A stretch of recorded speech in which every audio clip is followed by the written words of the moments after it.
of the struggles that the N64 would face over the course of its life cycle was a critical lack of third-party support. Though Nintendo would establish a sizable install base thanks to Super Mario 64, their choice to stick with cartridges made the N64 expensive to make games for. It was simply cheaper to produce games for the PS1, and with its bigger install base, the potential for profit on the console was significantly higher than that of the N64. I think it's telling that Nintendo had a problem when the big third-party games like Rayman, Castlevania, and Resident Evil got ported to the Sega Saturn of all things instead of the N64. Now that's not to say that the N64 wouldn't get any third-party support.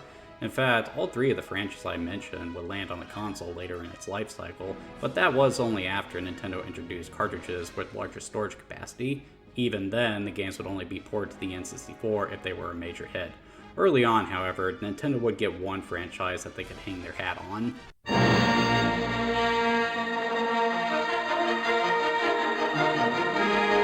I don't think Star Wars needs any introduction. It's the single biggest multimedia franchise of all time, and in the 90s, the series was kicking back into high gear with the Shadows of the Empire project. This was a project intended to renew interest in the series ahead of the special edition re-releases of the original trilogy, and by extension, the prequel trilogy. The project included novels, comics, trading cards, and most famously, a video game. Created by Factor 5, who had previously worked on the Super Star Wars trilogy and Indiana Jones' Greatest Adventures on the SNES, they opted to make the game for the N64 since its hardware was similar to what they were used to.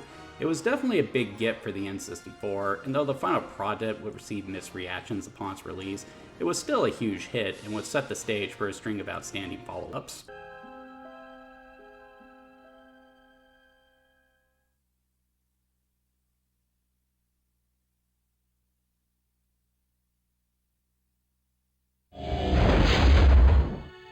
The game takes place between The Empire Strikes Back and Return of the Jedi, and sees players take the role of Dash Rendar, an old space jockey buddy of Han Solo, who is in the service of the Rebel Alliance. The game mostly sees him working with Princess Leia and Luke Skywalker to find Solo after he was kidnapped by Boba Fett. Along the way, he also uncovers a plot by a crime lord who plans to take Darth Vader's place as the Emperor's right hand and apprentice. It's a pretty nothing story, honestly. Even when people were really into the expanded universe, the Shadows of the Empire story wasn't that beloved, and even now I think the only thing people really remember about the whole thing is this game.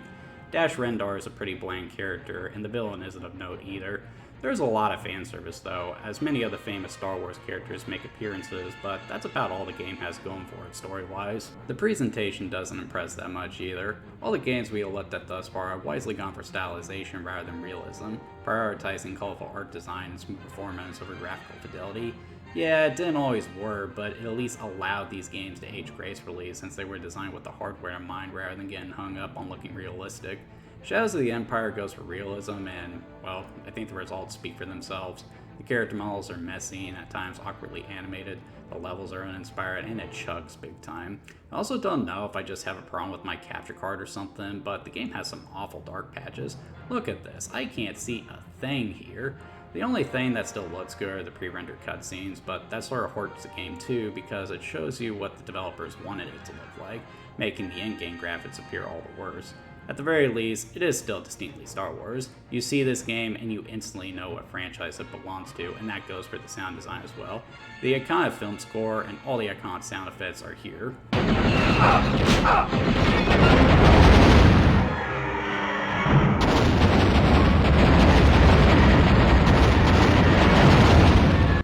Delicious. As for the gameplay, Shadows of the Empire makes a really strong first impression. The most famous level in the game is the opening mission where you take part in the battle on Hoth. You hop in a snowspeeder and take out pros and ATSTs and bring down AT-ATs using the tow cable method. Now, the Hoth battle has been depicted in games before, but never has a game so closely matched the action of the movie. It's a great way to open the game, but you'll find very quickly that that level was one good card in a less than stellar hand. The next level sees you taking direct control of Rendar in the third-person perspective, and from there, the game goes downhill. Now, to be fair, the gameplay here isn't that bad. Rendar moves at a brisk pace, the jumping doesn't feel that bad, they do some fun things later with the jetpack, and it's fun to blast stuff. However, some problems make themselves apparent very quickly. For starters, the camera is a pain. This was the start of 3D gaming, so people were still trying to figure out how this whole thing was going to work. The most common solution to a camera system was to have it glued to the back of your character at all times, and while that made sense in theory, in practice, it's clunky. you essentially have to control Rendar like a tank, which is far from fluid. Combat is a bit sloppy too. While you can strafe left and right by holding the R button, you cannot circle strafe, which makes bosses pretty tough. Top it off with uninspired level design, some aggravating enemy placement, and you have an action game that is average at best, mediocre at worst. Even the other vehicle sections here stink. I can't see shit here, and this thing controls like hot garbage. The game is also pretty short. It only takes 3 or 5 hours to finish the game, and there isn't much reason to go back and play this one. Thankfully, Shadows of the Empire is cheap and common. Never been to a game store that didn't have at least one copy in the bargain bin. Though Shadows of the Empire received a mixed reception at the time, it was a huge hit when it came out, being the first third-party hit on the console.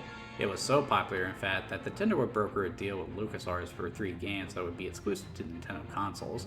For the first game in this deal, Factor 5 looked at the feedback they got from Shadows of the Empire, which is, why not make a whole game based off the Hoth battle? That's what fans wanted, and that's what fans got in the form of Star Wars Rogue Squadron. This took the Hoth section from Shadows of the Empire to the next level with more extensive flight controls, varied levels, challenging mission structure, and a variety of spacecraft, not to mention a crap ton of polish.